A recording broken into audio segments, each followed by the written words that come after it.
From trains connecting millions to the goods moving through ports, we track the issues that test accountability and public service. Good morning. I'm Attorney Karen Jimeno. This is At the Forefront.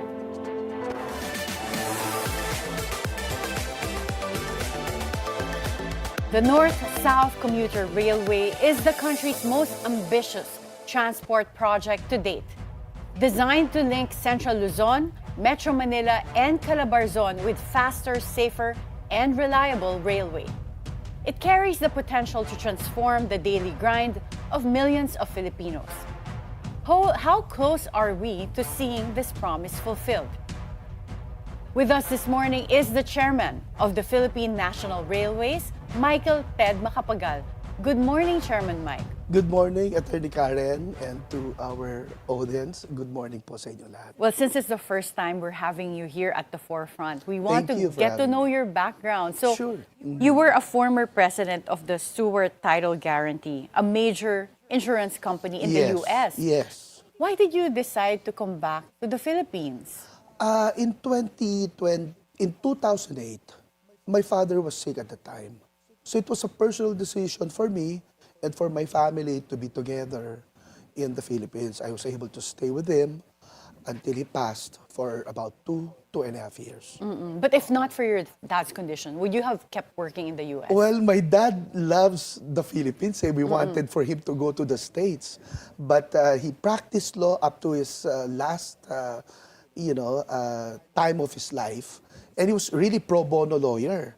So because we couldn't get him to go to the States, we came back and we lived with him and stayed with him. We took care of him. We took turns taking care of him. He was in politics for some time. Yeah, he was the mayor of Olongapo City. Yes, ma'am. He was mayor of Olongapo during the Cory Aquino time.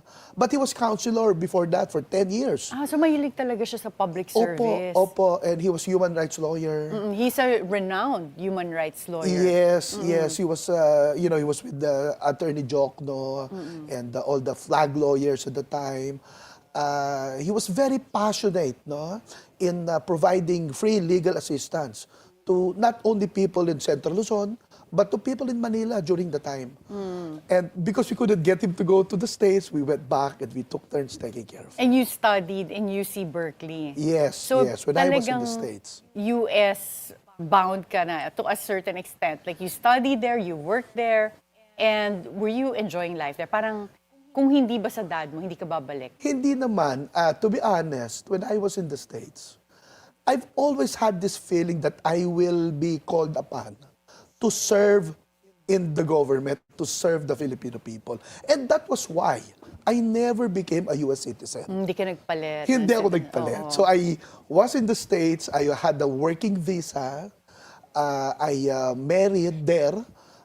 So your wife's an American? An American citizen. She wanted to petition me. I declined because I knew that the time will come that I will be, hopefully, at that time, I was thinking, be in a position to be of service to the Filipino. And here I am now. Nasa PNR ako. Buti na lang, hindi ako nag-US citizen. Did you foresee that you were gonna be in PNR? Particularly, ano bang hilig mo talaga? Ano yung background mo? Public service, when my dad was alive, I worked in his law firm. And because he provides free legal representation to the people, I saw how he dedicated and he sacrificed his life to help his, mga kababayan in Olongapo and in Quezon City. He practiced also. Yung opisina nga niya, natatawa kami because maraming mga gulay, mga isda, yun ang binabayad ng mga sa tao. kanya. Oo. Pero growing up, ikaw nakapag-aral ka pa sa abroad. So it sounds like you're comfortable. Like you have the comfortable life naman. Paano kayo sinusupport ng dad mo considering pro bono yung trabaho niya? Mahirap din. We have businesses. That's why we were able to sustain ourselves. At that time, we have restaurants, we have hotels, and things in Olongapo City. My mom, she was a businesswoman. So siya yung siya yung breadwinner. Nagagalit nga when my dad entered politics. My mom really, she was just a straight businesswoman. Pero yun ang passion ng daddy ko. And Kaming magkakapatid. In fact, we followed in my dad's footsteps. So you have other siblings na nasa public service? Well, my brother Marvin was also director of SBMA for a while. And my sister Joy, she's president of Super Gapo. Super Gapo is an organization in Olongapo that helps the people for whatever thing they needed. For like medicines. So you never left Olongapo City then? Doon kayo Up to karamihan now, nag-serve? I go to Oo. Olongapo every week. I have a house in Olongapo. I stay in Olongapo. Okay. Mahal And na mahal ko mga kababayan ko sa Olongapo. you're a Macapagal. Ano yung relation nyo kay former President Gloria Macapagal? The former president, now congresswoman, is my tita. Her and my dad are cousins. They're from Pampanga, we're from Olongapo, but that's 30 minutes away. I still speak of Pampangan kasi our roots are in Pampanga. I Interesting. studied in Pampanga when I was young at Don Bosco. So pag nagkikita kami ni ma'am na papolish ko yung Kapampangan ko because she's very good at Kapampangan eh. Oo. And then I talk to everyone in Pampanga na papolish. Ang problema, in Olongapo, no one speaks Kapampangan na. So I grew up with Tagalog na. That's why I just need to polish a little bit my Yeah. Kapampangan skills. Would you Pero babalik ever yan. consider going into politics? I mean, running for an elected office? Wala sa isip ko. Right now, I'm just concentrated in fulfilling the President's wishes to complete the NSCR project, like you mentioned, and the Southern Line. Yeah. So, really, my concentration is in PNR for now. You held director roles also in Clark Development Corporation and the Philippine National Oil Company. Yes, Paano yes. ka napunta sa position mo ngayon sa Philippine National Railways? What is it about you na pinili ni Presidente? Are you friends with President Bongbong Marcos? Well, I know him, but I will not consider that I'm friends with him. I was endorsed to him by the former Secretary of the OTR, Jimmy Bautista. Secretary Jimmy is in the private sector.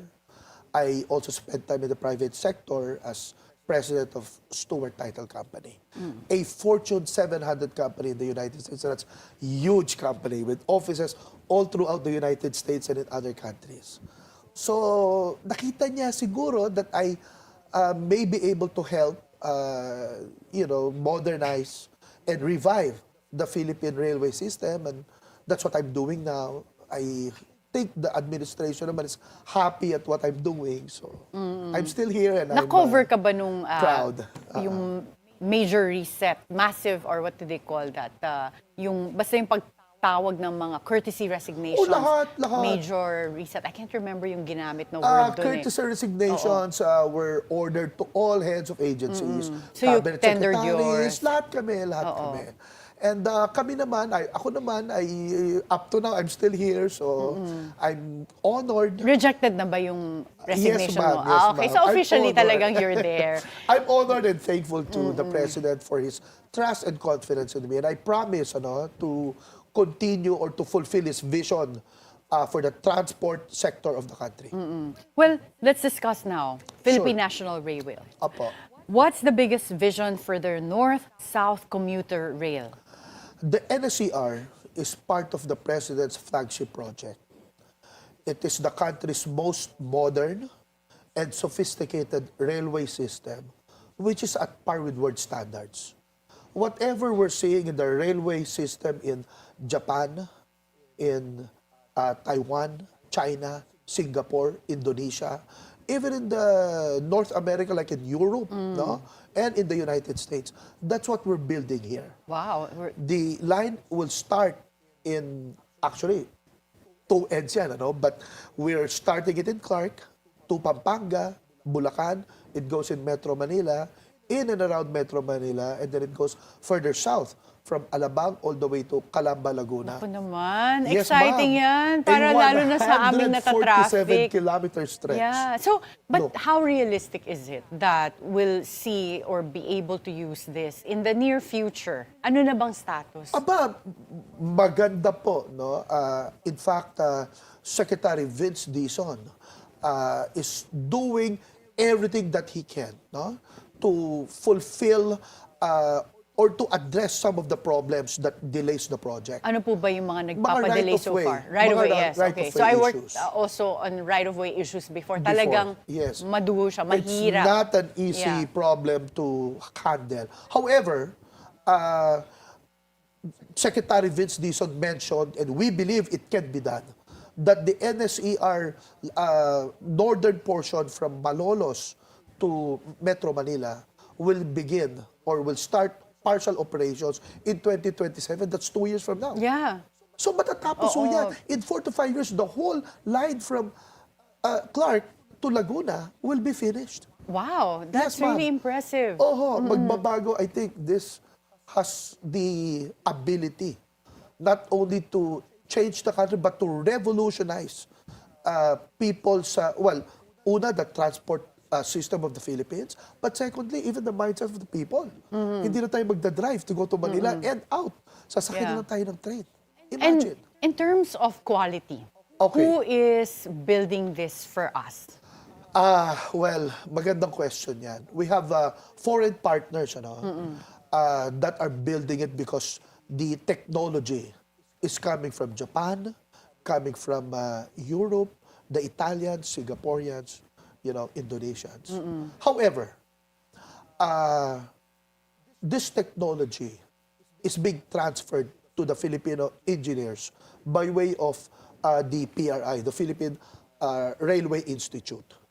What it means is, in the future, Filipino engineers would be able to build our own railway system. Imagine if we can connect from the north all the way to Mindanao, from Luzon that would to be Mindanao. wonderful. In the future, napakaganda niya. Meron pong project dati nung panahon ni former President Duterte na magkaroon ng rail din sa Mindanao to connect Mindanao. Is that still on the table? It's still on the table. The Secretary and the President, they're reviewing funding, not only for that Mindanao project, but also the South Long Haul in Bicol.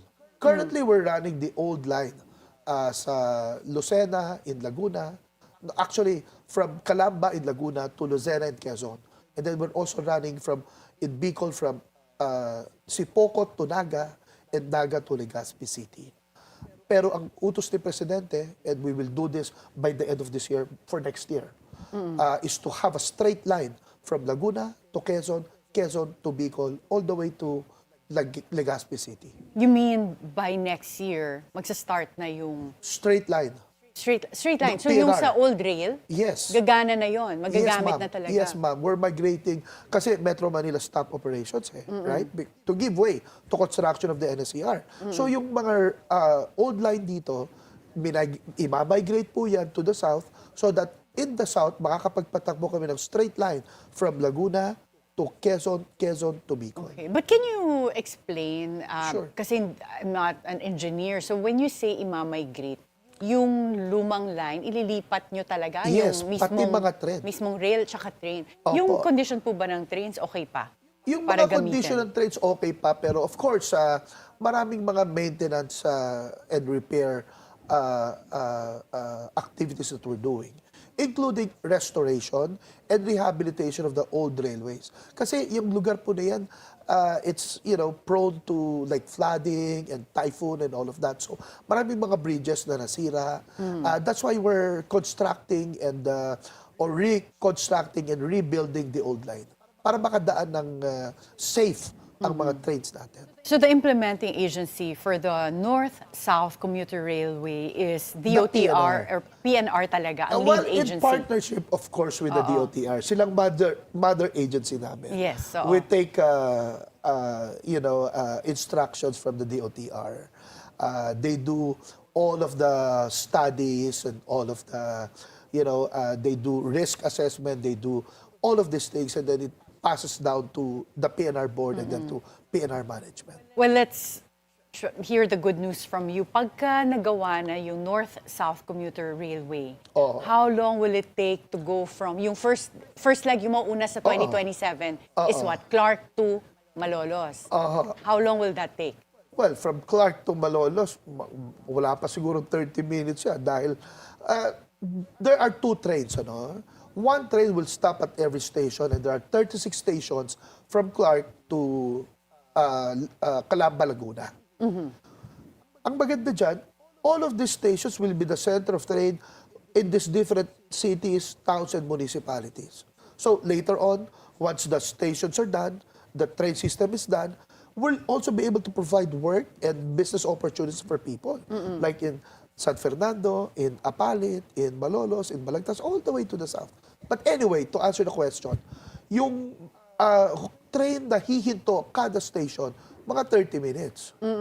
Pero yung mga train na hindi hihinto, they're express trains, and they're 160 kilometers per hour, from Clark to Malolos, that's maybe 5 to 10 minutes. Wow! Oo, Ang because galing. from Clark to Manila Airport, yung express train namin that will not stop per station. Wala pa kung 1 hour, 45 minutes lang. Ang galing. Oo nga. Oo, so, imagine, ano? Oo, yung traffic lang sa EDSA to go to the airport. Now, ako nga, BGC to Makati minsan, 1 my hour God. pag traffic. So, nakakatawa naman. Oo. And are you also coordinating with DOTR in terms of yung paano yung papalitan yung mga sa airports, yung traffic sa airports? Meaning, are they also going to migrate some of the flights from NAIA in Metro Manila to the Clark Airport? Yan po. Kasi that could really decongest. And then tourism, diba? Yan po, of course, it's all under study, no, by the Secretary in close coordination with the airport authority. No? Of course, you have different airports. You have the Clark Airport. You have the Malolos Airport na ginagawa ngayon. I think matatapos na. And then you have the IIA. Matatapos na ba? Yung Malolos Airport po, ginagawa na. anong projected that's year? private, no? And that's under RSA yata ang gumagawa. And then, of course, NAIA is under an O&M with the RSA group also. No? And they're talking, of course. But the idea is to declog Metro Manila. And not only are we declogging yung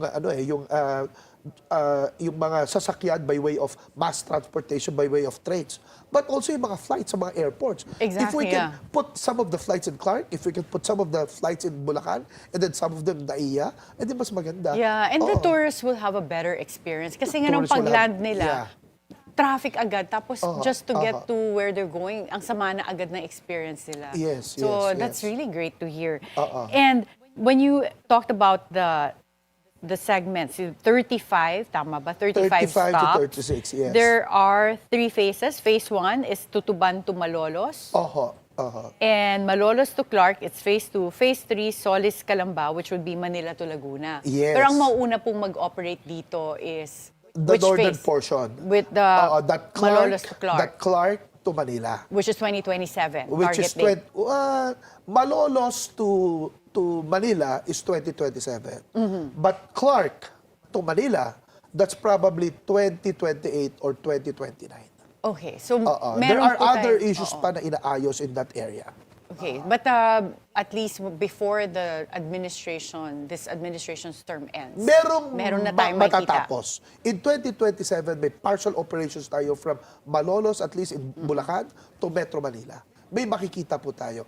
Promise po namin yan sa ating mahal na Pangulo, at kung kinakailangan hindi kami matulog sa PNR, hindi po kami matutulog. Matapos lang po ang legacy project ng ating mahal na Pangulo, because this will really help the people. Yeah, I can imagine. And this is what the President wants, is pagaanin ang riding experience ng mga Pilipino. Yeah. You know? And ang makikinabang dito, of course, is our generation. We will see this through, no? But the future generation of Filipinos, talagang para sa kanila to, sa mga anak natin, sa mga apo natin. Yeah. Will this project cost around how much? Well, the entire project cost is being financed both by JICA and the ADB. It's 878 billion. It's all being accounted for. No?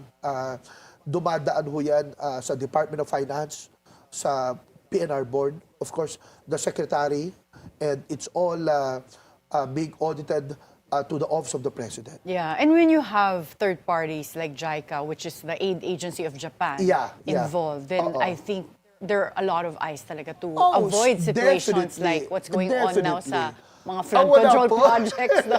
Wala Oo. po yan sa PNR at sa DOTR. In fact, meron pa hong consultant kami na hinar. It's called the GCR, that oversees the construction. So marami hong Maraming bantay. maraming But based on bantay. what you're There you seeing go. now, with the way this rail project is being implemented, ano ang mabibigay mong tip sa DPWH na anong pwede nilang baguhin para yung mga ghost projects, substandard projects, at saka yung corruption can be avoided? Kasi magkaiba ho yung projects ng DPWH at saka ng PNR. No?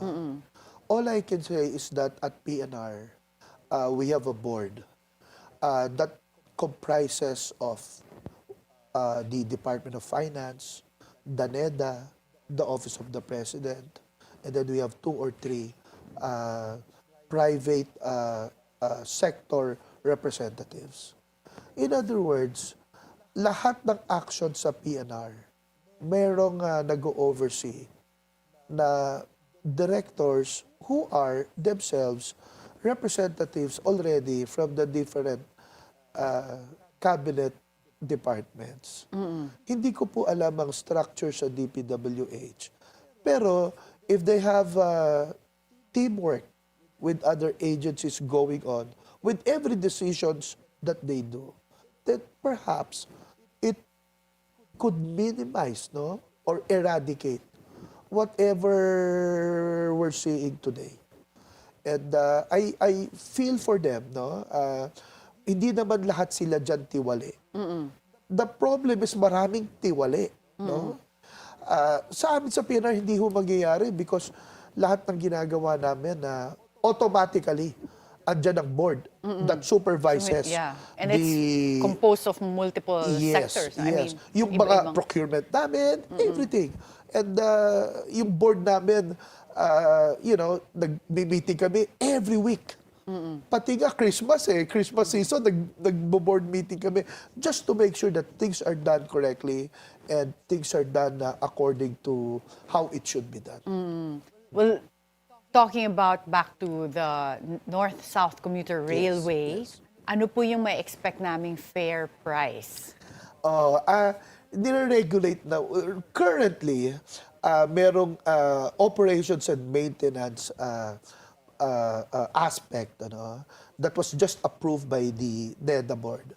And it will go to, actually, inapproved ng Office of the President, yung Economy and Development Council, the EDC Council. So it's going to go to the PNR board for final approval. What's going to happen is we're going to pinpoint a regulator for the NSCR project. And the regulator will include the responsibility of making sure that the fare is commensurate with the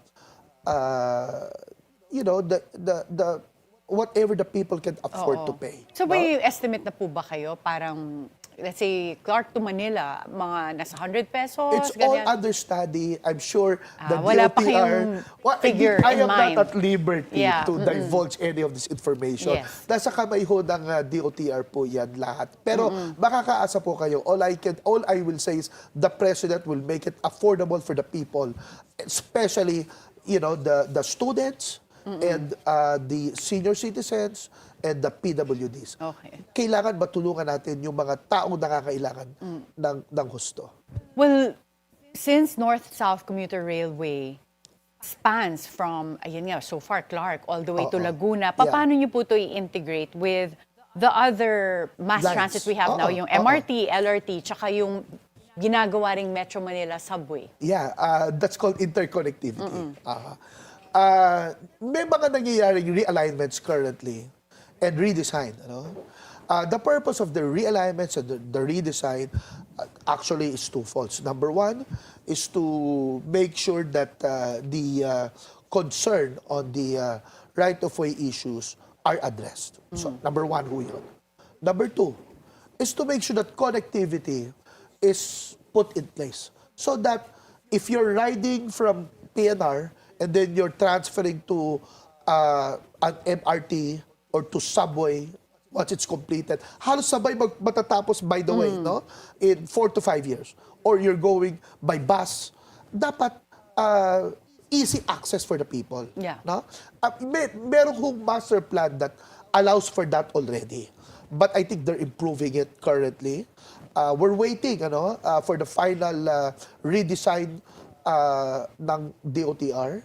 But I can guarantee, and I will say this, the President wants our people to have an easy access from PNR line to LRT to MRT. In fact, we're building concourses that connects some of these lines nga, no? And then we're in talks, there you go. And We're I'm in sure talks to pati build. transport terminals, you'll take into account and pati bus terminals. Also the airports and also the port. Yeah. Meron pa kang proposal, yung Subic, Clark, Yes, Manila, Batangas. I was gonna ask that, pero kulang tayo sa time. But that's still something It's that... on the table, inaprubahan niya ng Presidente ng US and ng Prime Minister ng Japan, and it's a pet project of Secretary Frederick Go, which I fully support, and the Secretary Vincent support. And also, si Presidente And wanted it's that good to happen. have Secretary Vince Dizon there because that yung logistics din ng Subic to Clark Railway was also something that was already part of the Build project of former President Duterte under Secretary Vince Dizon. We have a very proactive secretary in the person of Secretary Vince Dizon and a visionary leader in the person of President Ferdinand Marcos, who I had said this and I will say it again, I consider him to be the father of the Philippine railway system. Ako naman po, utusan lang ako. But I promise this to the Filipino people. Tatapusin po ng PNR ang trabaho. Hindi kami matutulog pero tatapusin namin kung ano ang kaya namin tapusin during the time of President Marcos. Okay. Thank you so much, Maraming salamat Chairman. po. And it was really wonderful to hear. Good news naman with all the things na nangyayari recently. It's nice to hear good news. Salamat Thank you po. for being with us today. Thank you. Up next, we will check the latest on the Bureau of Customs when At the Forefront returns after a short break.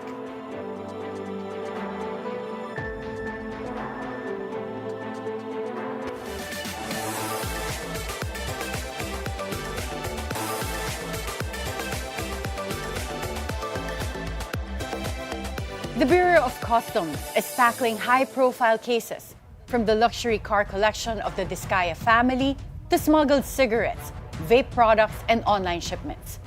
With billions in imports, smuggling operations, and critical public revenue under the lens, how is the Bureau of Customs ensuring efficiency and trust in its operation?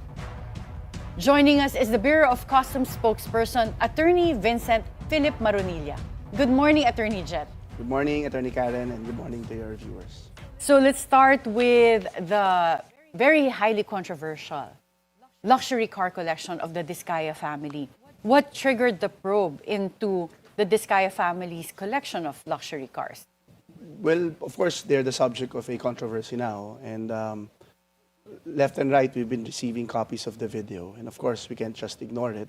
Looking at so we endorsed the video to our investigation division for them to just look at it, see what we can get out of it. And we were able to identify certain imported luxury vehicles. So that triggered an inquiry with the Bureau of Customs. So we're now coordinating first with the Land Transportation Office to be able to identify these vehicles that are named under the Discayas, or at least their companies. And then when we get that, we'll have to counter-check it with our system and see if there were compliances in terms of payment of duties and taxes, the proper processes undertaken, and the like. Well, yung interview po where this video of cars were shown, this one was recently last year. Pero merong mga older ones with other journalists. Bakit hindi po to nakita or napansin ng Bureau of Customs before? I mean, for the collection to have grown to about 40 cars. Bakit may nakakalusot po? Number one, privately owned naman kasi talaga, no? And basing from their profile during those times, it seemed that they were engaged in a legitimate business. So we find no reason during that time to look into it. But again, if you look at the combination of things now, no? There are allegations that there might have been fraudulent practices, maybe not with the Bureau, but with some other government agencies, of course.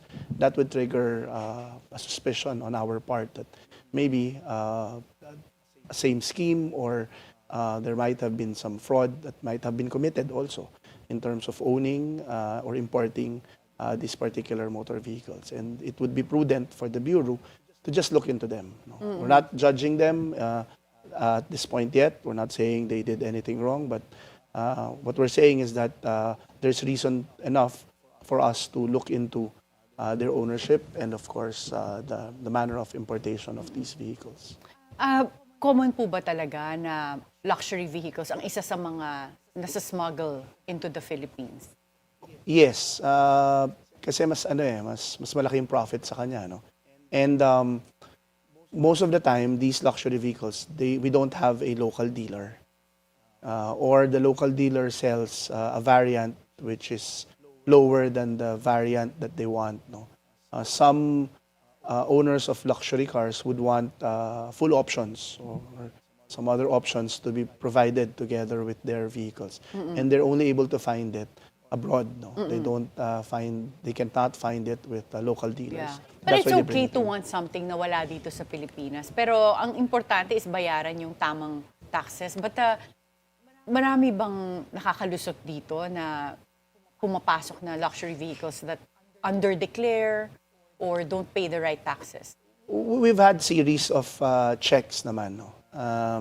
There are two ways where we actually do it. First, we do a what we call a service of a letter of authority for commercial establishment, no?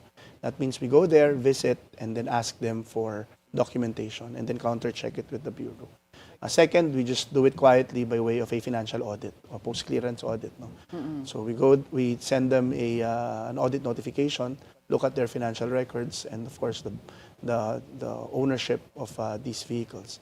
And then if there's deficiency, we charge them for additional payment of duties. But if there's fraud, that becomes more complicated because we have to seize that particular vehicle and they'll have to prove that they're buyers in good faith or they're qualified to redeem such vehicles under a lawful program. May mga nahuli na ba kayo in the past na luxury vehicles that didn't pay the right taxes or were just smuggled?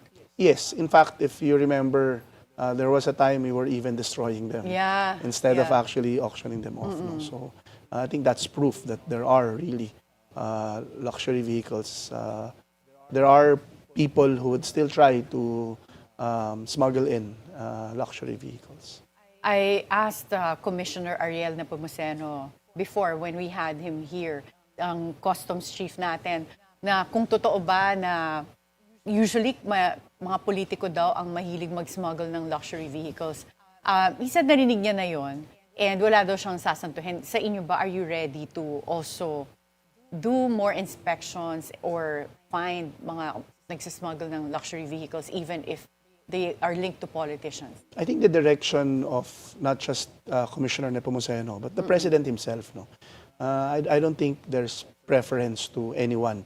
As long as you violate the law, I think ang utos naman ho ni President Bongbong at of course, hindi nang pinapatupad ni Commissioner Ariel, no, is that hulihin namin kung sino talaga yung nagkakamalan. We file cases against those who are doing something wrong, no. And I think the point here is that di ba kung yung maliliit nating kababayan pag may ginagawa sila, they pay for it, di ba?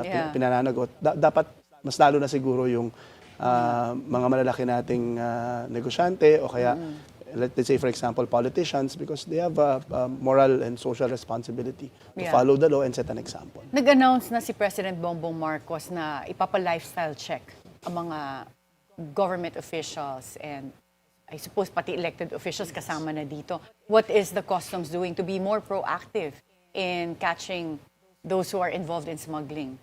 Well, number one, we have intensified our profiling. There's a new team now in the Bureau of Customs, and these are composed of veteran intelligence officers, veteran enforcement officers. General Batan is there now at the helm of our enforcement group. He's a veteran police officer who knows his way around these things. Romy Rosales, who's been there with us, a career officer who knows customs intelligence very well. So there's, and of course, at the helm is Commissioner Ariel Nepomuceno, Who's a PMA who was a also, PMA yeah. and who we know is very well respected in the intelligence community. So I think we don't want to overemphasize, but in customs, intelligence is key. It's profiling, intelligence work, and enforcement work, really, if you would want to have a strong anti-smuggling program.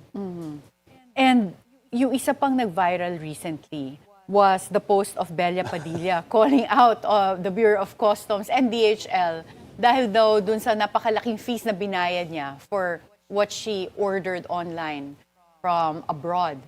Ano na po nangyari dito sa online tax calculator, which the BOC took down momentarily to fix problems daw? But may naayos na po ba? And when are we going to have this back? Yung online tax collector, calculator. Well, so the new Deputy Commissioner for our Management Information and Systems Technology Group, Atty. Revzi Escobedo, is looking into it now. No? He just assumed this office last week. He used to be with the DepEd, Yes, right? Department of Education. he used to be with DepEd, and he's very much keen on these things. So that's why I think the Commissioner invited him into our team. So one of the main tasks is to be able to refine, make that online calculator user-friendly, especially to laymen. Ang nangyari kasi doon, parang if you look at it, there are a lot of technicalities there that only brokers or practitioners in customs knows. So it's really susceptible for a layman to use it and make a mistake. Just like what Ms. Padilla was able to experience. So yung nangyari po kay Belia Padilla, hindi niya, yung paggamit niya, it didn't take into account other fees na napapatong that came from freight or, kasi ito yung post niya na 4,600 pesos for a shipment that was worth 11,000 pesos. So yung sa calculator lang, nakalagay 1,650 lang. So yung sa calculator dati, ano yung gaps that a lay person might miss kaya nagkakaroon ng discrepancy na ganito? I think number one, you should explain that 1,650 are duties. No? If you put in VAT and how it is computed, it will really down to about what she was charged with. Which is 1,000. Which is 4,000 something. So 1,650 is only duties. And so then, if you add on about 12% nga pala, VAT, may value-added tax that's pa 12%, yun ang malaki talaga eh. So Yeah. I think the value-added tax for that, when we showed her the breakdown of the computation, which is what was due to her was para mga 3,000 something. So that actually totaled it to about 4,000. The amount which she was complaining of. No?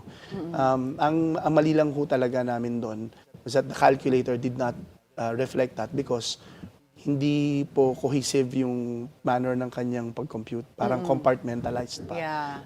And of course, there's a need also to explain to the public through the use of that calculator kung paano talaga siya kinocompute. Kasi hindi naman ho simpleng yung value-added tax mo. Kung magkano yung bili mo, you just charge 12%, which for us, that would be the more logical conclusion. But by law, kailangan may add yung freight cost mo, insurance cost mo. Oo nga. And then there are bank charges if there are any. Maraming add-ons kasi doon sa batas. And I think that's why we need to make that calculator user-friendly. And we need also an explainer together with the usage of that calculator for the public to be educated, paano po kinocompute yung taxes nila. Kamusta na po yung mga issue naman sa scammers? Meron ba talagang mga scammers na nagbibiktima ng importers and online sellers na nagpapanggap na part sila ng Bureau of Customs? A variety. Marami. Marami. In fact, if I remember it right, early this year and late last year, we did an entrapment operation. And this is, I think, one of the worst scams that we've experienced. Yung even foreigners were victims. So it's Maybe you can describe to us ano yung normal na ginagawa nila para people can be aware what to avoid or ano yung red flag to find out kung scammer pala. Well, number one, yung love scam. People still fall for that. Okay. I'm sorry to say, magkakaroon ka ng Facebook friend that you don't know about. They'll build a relationship and tell you they'll send something for you because, I mean, you might have some feelings for you already or you're very close friends. But that's just a scam. So if they send something, they send their airway bill and they'll tell you, may kaibigan ako dyan na mag-a-assist sa'yo para makuha mo yung package mo na may gantong pera at may gantong kagamitan, di ba? So ikaw naman, feeling mo may pera talagang pinadala doon because they'll produce a fake airway bill. And then when tapos yung sinabi nilang pinagkakatiwalaan nila, will get in touch with you and tell you, nako, naka-hold kay customs. Meron ka pa namang $100,000 doon. Wow. Yeah, it's like that. And naniniwala talaga. Maniniwala sila. Sabi nila, I think you just have to pay customs about 30,000 pesos para ma-release natin. And of course, $500,000 as against, di ba, 30,000 pesos, pangungutang eh. May ma-experience kami when they already complained to us na pinangutang pa nila yung pinambigay kunwari nila. And it's just really a scam. And after that, the guy disappears after getting everything. Ang pinaka-advise ho namin, these are usually through parcels. No? Meron ho kami sa website namin na tinatawag na Balikbayan Box and Parcel Tracker. If legitimate yung tracking number mo, you type it there, it will tell you nasaan siya, ano na yung process niya, kanino siya naka-hold. Wow, nakakatuwa naman. May ganun na pala sa customs. Yes. If you input the tracking number or the airway bill number there, and the result would tell you no results, that's a red flag. That means walang ganong pinoproseso sa Bureau of Customs. Okay, and you're cracking down on these scammers. May mga nahuli na po ba kayo? Yes, meron na po kami mga entrapment operations na ginagawa dyan. Yesterday, the Bureau of Customs seized 605 million pesos worth of illicit cigarettes in Bulacan. What does this say about the scale of smuggling cigarettes right now? Or normal ba to? Ganyan talaga? The cigarette smuggling has gone up when excise taxes for cigarette has gone up also. The trend in smuggling is that usually commodities with high taxes are the ones usually the most smuggled. So, before, nung hindi pa pinapatupad yung train law, okay lang, no? We don't see a lot of cigarette smuggling. But when the train law and the other laws increasing significantly the excise taxes for cigarettes were passed, it became that, no?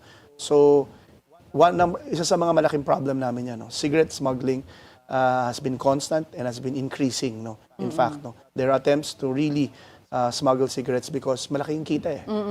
Kasi last August 2022, meron ding halos 6 million pesos na nahuling smuggled cigarettes sa North Cotabato naman. Yes. And then sa Clark Airport, 8.2 million worth of vape products. Yes. Is that because also of the increase in taxes for vape? True, because vape now, you have to pay excise taxes also for the pods, no?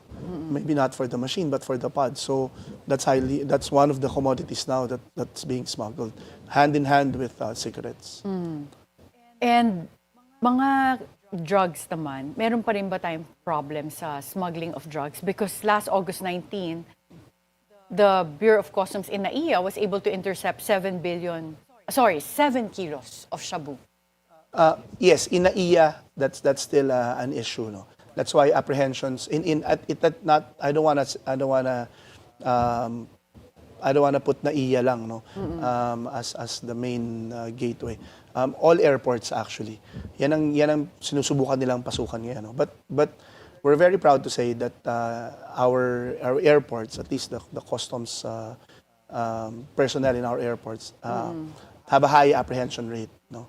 Because there's a interagency coordination team there, no, together with PIDEA, and our profiling and our experience and our equipments there are advanced enough to be able to detect this. But I guess because mahigpit sa seaport namin, in fact, once in a while na lang kami nakakahuli doon at nahuhuli talaga namin, no.